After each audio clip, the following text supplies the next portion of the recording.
जी, any question? तो यहाँ तक हम इसको क्लोज करेंगे और कल जो है वो हम कंपनी एनालिसिस ब्रीफ देख लेंगे। ऑलमोस्ट सिमिलर चीज़ें हैं। तो इस तरह से हमारा मार्केट एनालिसिस का टॉपिक जो है वो कंप्लीट हो जाएगा और नेक्स्ट वीक से हम इंशाल्लाह नया टॉपिक स्टार्ट कर देंगे। जी, तो यहाँ तक किसी की कोई क्वेरी है भाई, कोई जानना चाहेगा, पूछना चाहेगा? सर जी, मेरा एक सवाल है। जी, जी बोलो। सर कॉम्पिटिटर एनालिसिस लेवल में आपने जो है पोटेंशियल में एक चीज बताई थी, बैकवर्ड फॉरवर्ड इंटीग्रेशन। सर वो जरा एक्सप्लेन कर दें, वो समझ नहीं आई थी।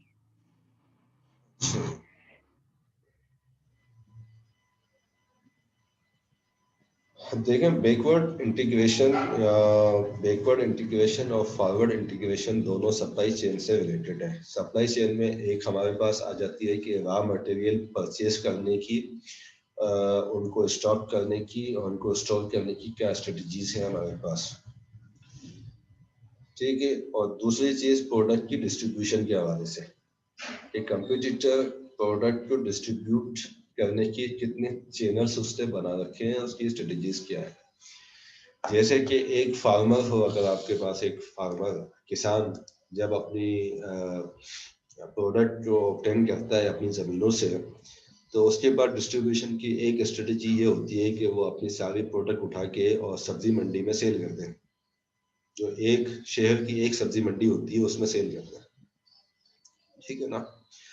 उसमें जब वो उसको सेल कर देता है तो अब सब्जी मंडी से प्रोडक्ट्स आगे जाएंगी, जो ग्रोसरीज वाले हैं वो खुद आके वहां से परचेज करेंगे। एक एक स्ट्रेटजी ये है डिस्ट्रीब्यूशन की।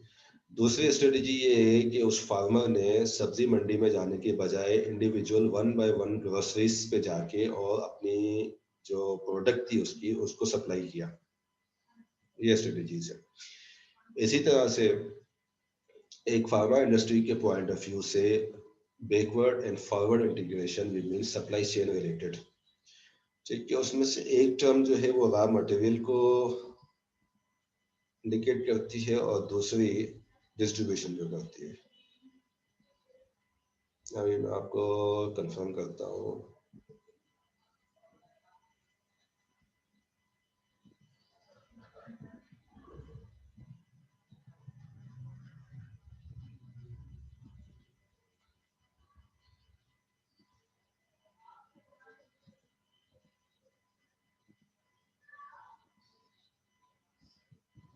ठीक, बैकवर्ड इंटीग्रेशन है हमारी रॉ मटेरियल से रिलेटेड और forward integration means product distribution. अब ये प्रोडक्ट डिस्ट्रीब्यूशन क्या one by one direct customers तक जाएगी या बीच में एक डिस्ट्रीब्यूटर है, डिस्ट्रीब्यूटर के थ्रू जो है फिर सब डिस्ट्रीब्यूटर्स हैं, देन डिस्ट्रीब्यूटर सप्लाई करते हैं individually one by one pharmacies तक। दूसरी स्ट्रेटेजी प्रोडक्ट डिस्ट्रीब्यूशन की एक एग्जांपल जो पाकिस्तान में होती है वो है डोर टू डोर डिलीवरी, जो कि यूजुअली इंजेक्टेबल जो कुछ प्रोडक्ट्स हैं जैसे कि इंसुलिन वगैरह है, उनके लिए पेशेंट को डोर टू डोर डिलीवरी उसकी कर दी जाती है। पेशेंट कंपनी की हेल्पलाइन पे फ़ोन करता है, अपना ऑर्डर जनरेट करता है और एड्रेस वगैरह बताता है। नेक्स्ट 24 आवर्स के दौरान उसको थ्रू आउट द पाकिस्तान ये सर्विस है। दो कंपनीज की, एक सनोफी की भी है और नोवो नॉर्डिस्क की भी है, शायद कि लिली की भी हो,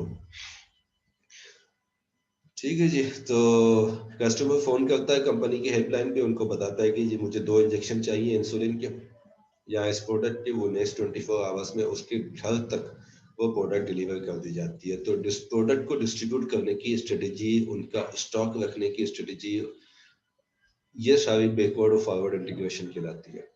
तो फॉरवर्ड डिस्ट्रीब्यूशन से हो गई और बैकवर्ड जो है वो रॉ मटेरियल से रिलेटेड हो गई। रॉ मटेरियल कंपटीटर कहाँ से परचेज कर रहा है, कितना परचेज कर रहा है, कितनी लिमिट में परचेज कर रहा है, क्या अगले 5 सालों का स्टॉक उसने बना के रख दिया है।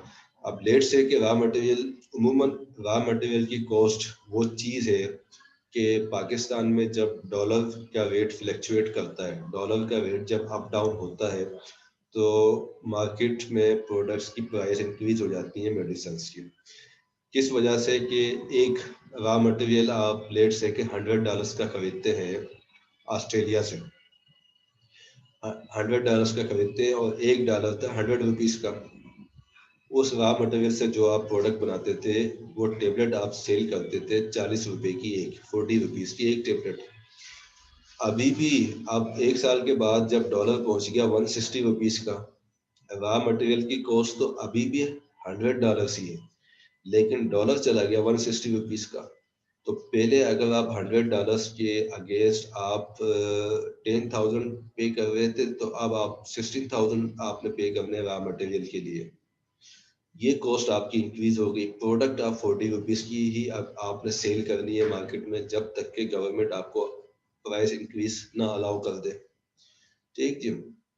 अच्छा, अब इसका अल्टरनेट ये है कि अगर आपके कंट्री में डॉलर की फ्लक्चुएशंस इतनी ज़्यादा हैं और गवर्नमेंट आपको अलाउ करती है और रॉ मटेरियल आप स्टेबल अपने पास रख सकते हैं, तो कंपटीटर हो सकता है कि 5 साल का या 10 साल का रॉ मटेरियल लेके अपने पास स्टोर कर दे, और हम जो है वो 6 महीने की बेसिस पे रॉ मटेरियल खरीद रहे हो, या बेच टू बेच ऑर्डर्स की बेसिस पे खरीद रहे हो कि जब हमारे पास 10 बैचेस का ऑर्डर होगा तब हम ऑस्ट्रेलिया से रॉ मटेरियल खरीदेंगे।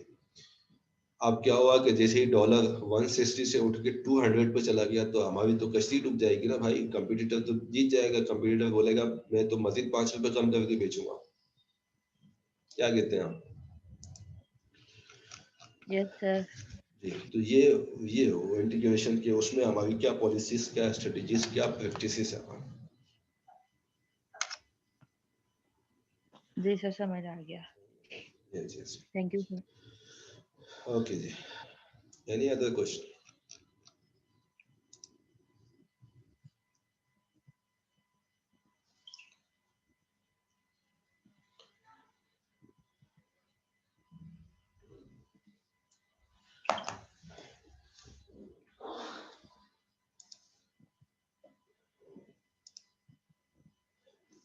ओके जी, तो हम आपके इस सेशन की भी अटेंडेंस मार्क कर लेते हैं। हमारे पास है जी 9 पार्टिसिपेंट्स मुझ समेत। मैं अपनी भी अटेंडेंस मार्क कर लूंगा जी। ओके जी। सर ये जो अभी लास्ट स्लाइड आ रही थी, कॉम्पिटिटर एनालिसिस और चीजें लिखी हुई थी, जी तो ये हमारे पास मतलब इसमें हेडिंग के अंदर किस लिहाज से ये है टॉपिक, ये वाली स्लाइड? 1 मिनट आप जरा वेट करें, मैं इस सेशन की जी जी अटेंडेंस नोट कर लूँ, फिर आपके सवाल की तरफ आता हूँ। जी सर।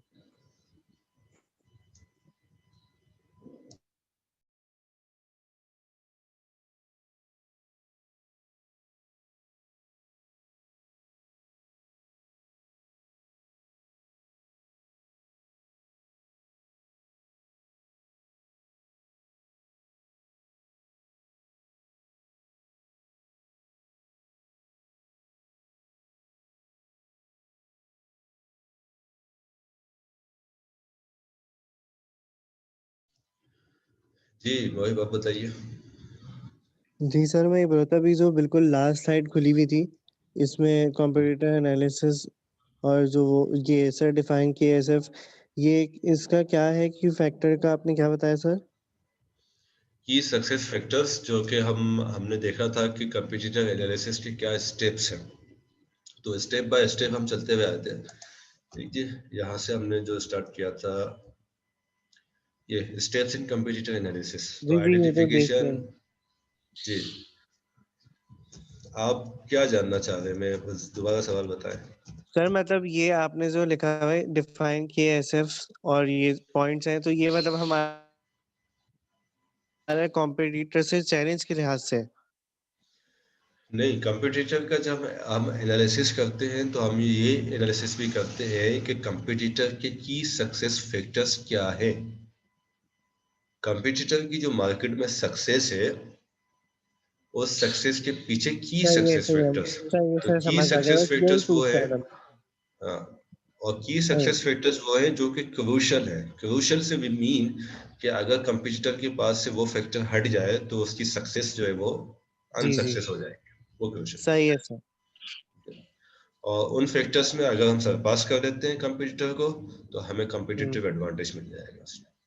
सही है सर, थैंक यू सर। जी जनाब, और कोई बात?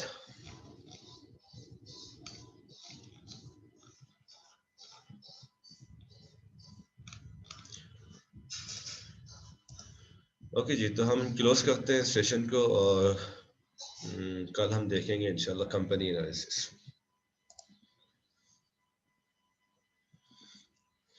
ठीक है जी, अल्लाह हाफिज। अल्लाह हाफिज अल्लाह सर। हाफिज।